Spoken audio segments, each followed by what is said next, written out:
সামনে আসলে কি হবে ভালো হবে না আজকে আপনি একটু নিচে নামেন ভাতিজা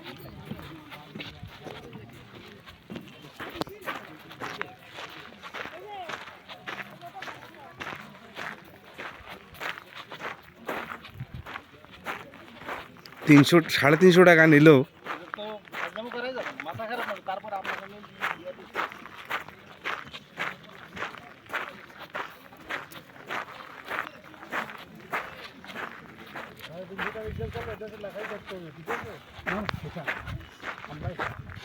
না এটা 10 টাকাটা বেশি ভাই, এটা 5 টাকা হইলে না তো মানে ঠিকঠাক ছিল।